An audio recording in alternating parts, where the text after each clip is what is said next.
So yun! Good morning mga idol, good morning! Dito na naman tayo, panibagong araw, panibagong trabaho na naman mga idol. Ito, ayusin natin yung truck na dilaw. Gawa ng tanggal yung mga stud nito. So yung ginawa ko kahapon, di ko na na-videoan yun eh.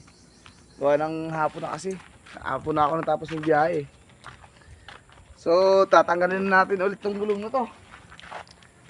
Gawa ng yung ano lang sa loob ang kailangan natin para mapalitan ng stud. Wala na kasing stud ang aking helper oh.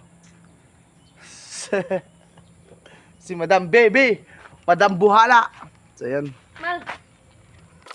Kailangan pala natin tanggalin yung gulong para makuha yung bungo.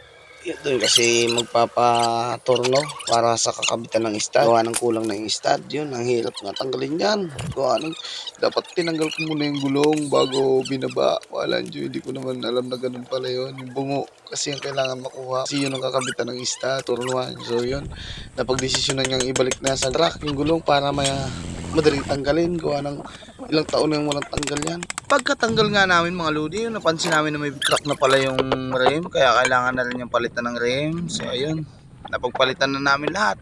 Napaturno na, naabutan naman kami ng hapon. Hinapuno na naman. So yun, madaling-madali naman kami ng aking kapatid para ikabit. Kasi mga ngawil pa kami, mamimiwas pa. Ang sarap kaya mamiwas. Tahimik, makakapag-isip ka ng maganda. So yun, maraming salamat mga idol. Thank you!